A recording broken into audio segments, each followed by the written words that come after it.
We're selling licensing, not franchising. Franchising, you have to follow all the rules per the franchisee, right? We want everything initially alike, like our values. I believe that's more important to making sure that the values are the same. Let the people that are in the Northwest or the Northeast, they know their own people, okay? They know how to talk to their people. I'm not going to tell them how to talk to somebody.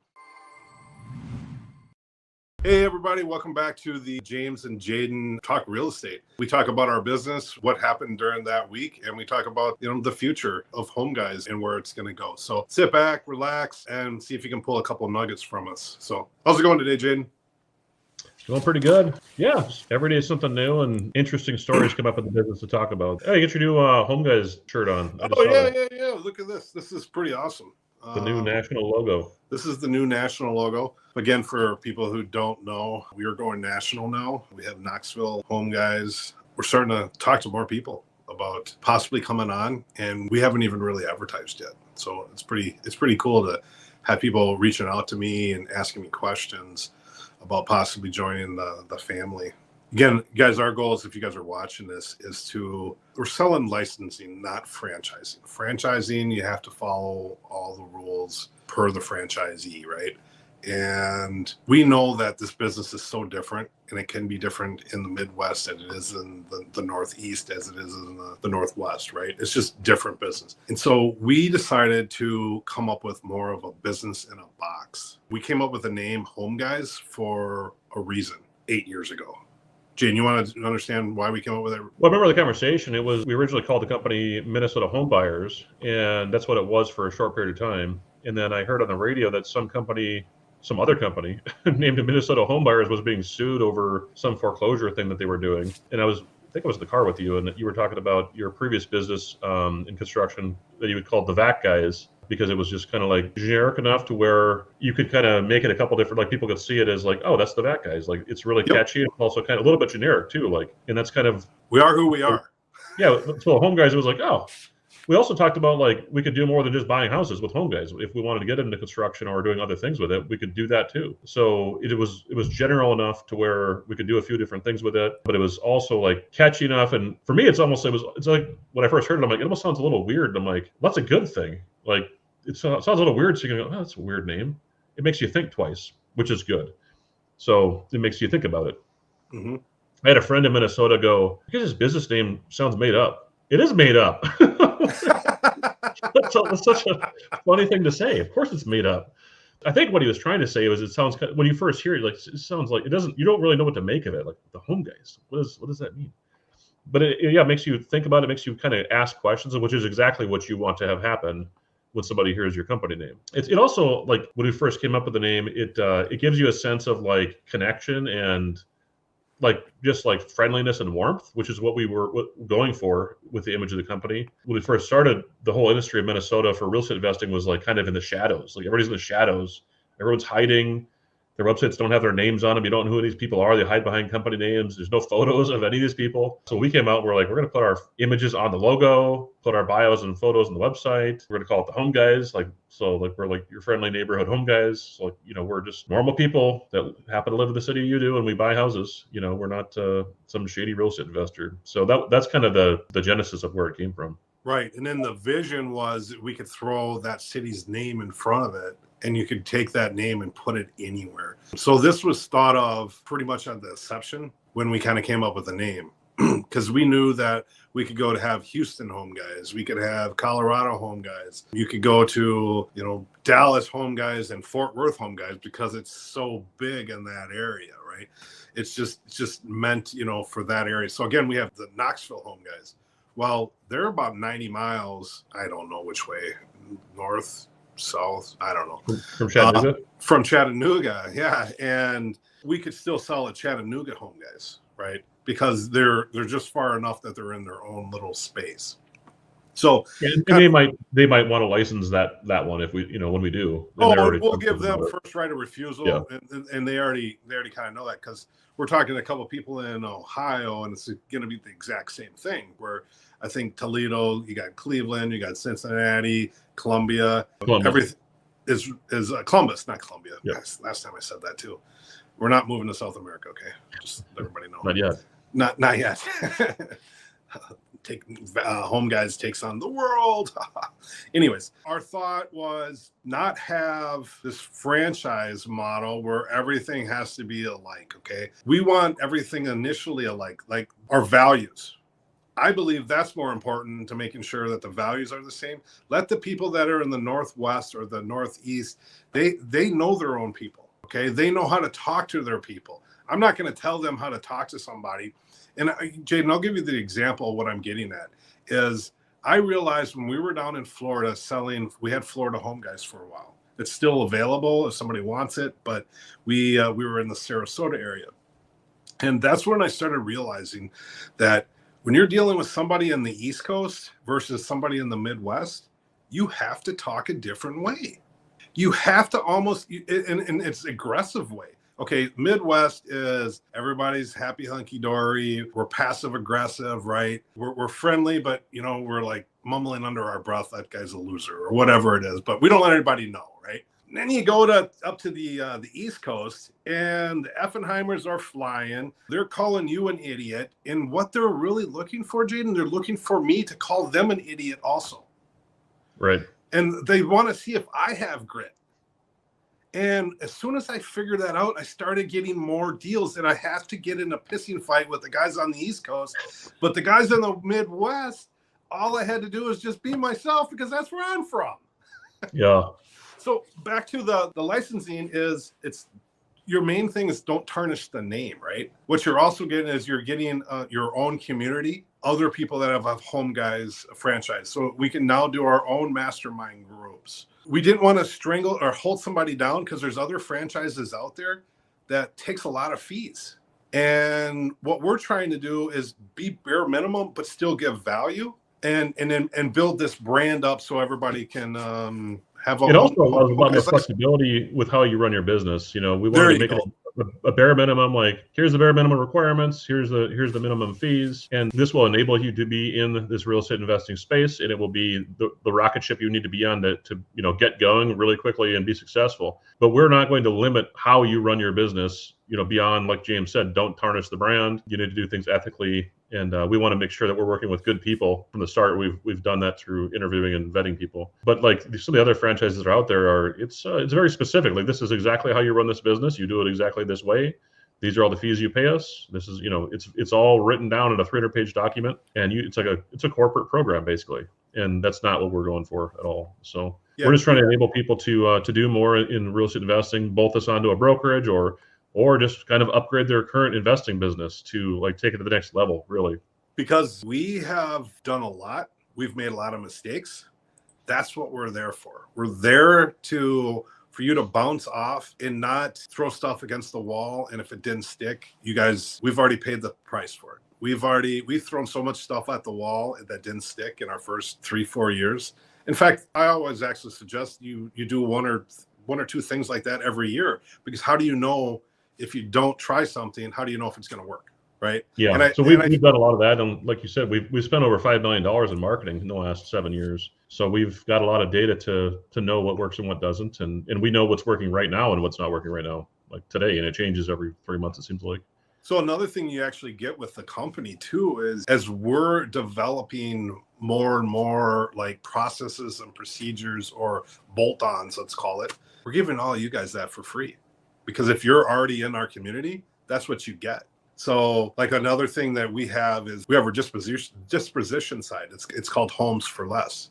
Once you get up to a certain speed on that, our goal is to actually, I'm pretty sure this is our goal, is even have that more of a nationwide with other Home Guys places. We can use the Homes for Less as a bigger platform for, getting investors to buy in all the different locations. We have a Home Guys licensee in, I should say. Yep, but 100%. Right, and then another thing you get right out of the gates, and Jaden, this is not my wheelhouse. Can you explain maybe what they get out of the gates with our SEO stuff, and explain that a little bit, Bart? Sure. So SEO is search engine optimization for your website. Basically means how well do you show up on Google's search engine and Bing and what other ones are out there. DuckDuckGo, I guess. And it's not, so when you search something at Google, you'll get a couple paid ads that you can pay for. and we do. And then you also have the native listings underneath that Google finds automatically that people aren't paying Google money to be on. That's what SEO gets you into the ranking. It gets you into that first page, top 3 type results on Google. That's what you're shooting for. Right. And the big things that go into SEO are, it's really a trust thing with Google. Like, how much trust factor does Google apply to your website for specific search phrases? So one big part of trust is how long has your website and domain name been established for? It's one of the first things. It's called domain age. Like, first part of Google's trust factor is that. So we've been around since 2017. So we have, 7-8 years of trust factor built up with Google. We also have high traffic to our website. So Google looks at, like, how much traffic volume do you have, and what's the bounce rate? How many people just leave right away, and how many people stick around and look around for a while? Google will also look at, like, your traffic volume, your bounce rate, how many people leave right away, and how long people stick around your website. And so the more traffic you have going there, the longer people stick around and click around and engage with your website, the more trust factor you'll get with Google. Added on to all that is there's backlinks and a lot of other stuff that goes into it besides that. So we've leveraged a very, very advanced company in this space that specializes in real estate investing to give us the best possible SEO experience. We've been doing this for years. We've invested, at this point, hundreds of thousands of dollars into this over the last 7 years in ranking on Google and Bing. So we have homeguys.com, which has the authority from our business being 8 years old now. And as we go on, we have homeguys.com/Minneapolis, where we operate our main business. We have homeguys.com/Knoxville, which is just getting up and running. That page isn't quite active yet, but it will be soon. And as we launch new locations, we will just add them there, and they'll benefit from that existing SEO. They don't have to start over with Google from scratch, right? So if somebody launched a brand new, like, Knoxville home buyers, we buy Knoxville houses, get a new domain name, throw it on Google, like, they're starting at the bottom of the pile. And they're starting below, people like us that have spent years and lots of money getting this ranking. So that's a pretty big deal to have that starting out. Right. Hey, thanks for going high. You actually went kind of high level, but yet you dumbed it down at the end. So I appreciate that. Because I'll be honest with you guys, that's one thing that I have not touched. We both have specialties, and that is not my specialty item. That is more Jaden's specialty. Mine is dealing with the sellers directly, building relationships. Again, Jaden, I always say, wizard behind the curtain, and that's what he does. Is he figures a lot of this stuff behind the scenes that a lot of us don't even know, but it's helped our business become successful also. Yeah, I would say at this point, like, having a really strong digital presence and understanding, it's very complicated at this. It gets more complex every year, to be honest. It wouldn't seem that hard to throw a website on Google, right? Which that isn't, but it is hard to make it work right and to actually get you business. That's the hard part. So, I kind of turned this into a little bit of the Home Guys national business, kind of a little infomercial here, but I'm going to stick with it. Like, what else are we getting out of that besides the availability? Yeah, I think we'll just talk about how this really came about this year. Is we were coaching these guys out of Knoxville. They had hired us to coach them to start a new business doing real estate investing, right? Which we're clearly qualified to coach on. So we were doing that and coaching them on exactly all the steps they need to take to do this from scratch, right? Because we know exactly what to do. We've done it. And of course, it's been 7 or 8 years since we did all the startup stuff. So we're kind of going through everything with them again and realizing, how much work it is. Like, holy cow, this is a lot of stuff to go through and do that we did a long time ago. We know how to do it all. We have staff to do all these things. And as we're kind of working through all this, I think I mentioned, I'm like, we could just hand them a lot of this stuff. If we could just hand it to them from the company, which is intellectual property of the company. They hired James and Jaden individually as mentors and coaches. They didn't hire the company for anything. And the company at the time had another owner involved. So it was, we can't just hand over company IP without some agreement with the company. So we kind of talked it through, and we could give you a lot of intellectual property from the company, like everything you need to just get you going out of the gates. You don't need to create all this stuff from scratch. Like, either we can tell you how to do it and you can do it, or we can just hand it to you, was kind of the discussion. So that's where licensing came from, is, okay, let's figure out this licensing agreement for the IP, intellectual property of the company. So the company's going to hand you all these documents and processes and systems and everything to get going. And in exchange, there's a licensing agreement and there's a licensing fee up front. And then there's royalties based on revenue that go along, similar to a franchise, but a lot lighter in fee structure than a franchise. So that was the genesis of it. So basically what came out of it was, okay, all these, the way that you run a sales call, that's intellectual property. Of course, we can coach that. We also have it documented. The documents you hand a person when you go on a sales call, those documents, those marketing collateral pieces. So now with licensing, we just create those things and ship them to them. They don't have to create them from scratch. There's a lot of stuff like that where our purchase processing form we use internally, that paperwork we use internally to document the site visits, document the purchase contract. We just give that to the licensee so they can use that. Internal processes and systems, like everything that we use, all the tools we use. So what else? Our logo, a custom logo for that location. Hey, our We TV developed that. commercial, we know that works. TV commercial, that's a big one. And the cool thing with our commercial is there are people doing commercials in this real estate space, but a lot of them they're like personally going on TV and talking about the real estate business and doing basically a local commercial with themselves on it. If you're willing to do that, that's fine. It's effective. It does work. But a lot of people don't want to be on TV in their local market. Like, I'm not a celebrity. I don't want to be on TV in my local market. I don't want people in the grocery store to say, "Hey, I saw you on TV yesterday." I'm not interested in that. It's Jaden. No. Oh. And that stuff does happen. Even with our cartoon stuff in our logo, we get that kind of stuff. He's not lying, guys. He's not lying. Yeah, just like we have cartoons in our logo, and that is enough to get people to say they saw us. Anyway, the cool thing with our commercial is we're not in it. So when we license it to a new location, if you want to create a commercial where you're in it, that's fine. You can do that. But we have this stock commercial that you don't need to be in. The commercial works just the way it is. Been around for 8 years already. Okay. Yeah, and we've spent millions of dollars on this thing testing it. We know it works. Right. And here's the great thing about it. I'm just going to give them a little taste here. Is our commercial, our TV commercial, if you just listen to it, you know exactly what we do. And then here's the great part about it. If you just see the visual and you do not hear the volume, you know exactly what we do. That is a good commercial. Right. So if you're in the kitchen and the TV is 30 feet away and you have to be looking at the TV and you see it, you'll be able to see what we do pretty quickly. Or if you just hear it from 30 feet away and you can't see it, you'll also know what we do. So that's the point of that. And then you guys also have to think about this. There's a lot of people that change their commercials for the seasons or whatever. You guys, in my opinion, you want the same commercial over and over and over and over again. Because what's going to happen is your mom and dad are perfectly fine, but in 10 years, you've seen the same commercial, and then all of a sudden, it's the first thing you think of. It's the same commercial. It's not you're in there trying to make 10, 15 different commercials out throughout your career. So that's another reason why it's done. Well, partly because we know it works. The other thing is I think we maybe have one repeat customer, maybe two. I take that back. We've actually had more repeat, but the people those are investors. We don't get a repeat customer who saw us on TV, okay? They see us, they need us now, and they call us and we take care of them. Yeah, and they probably won't need the service again. And right. But again, that's why I always try to tell people, just keep the same commercial.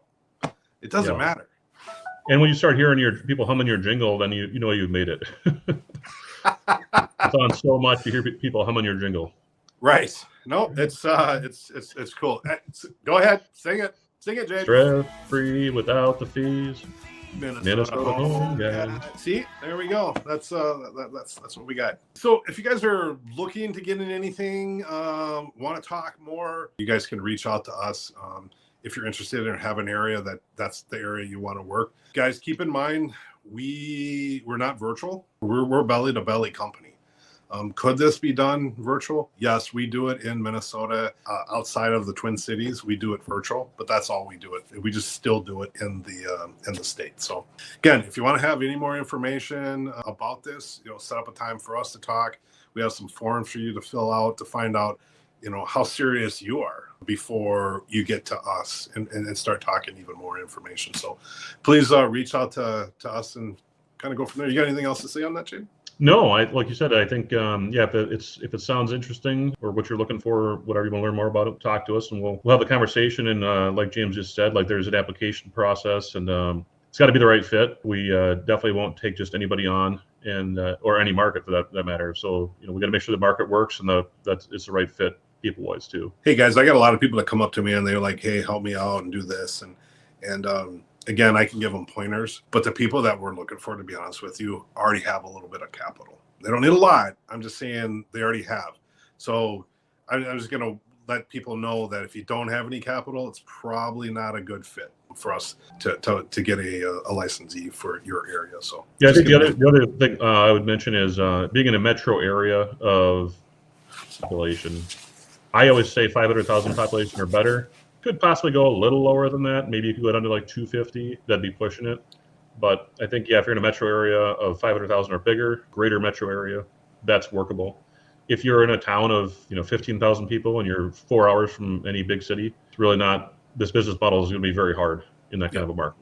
Well, perfect. So thanks again for joining the Jaden and James Talk Real Estate, and maybe I'll pick up a nugget or two. So thanks again, guys.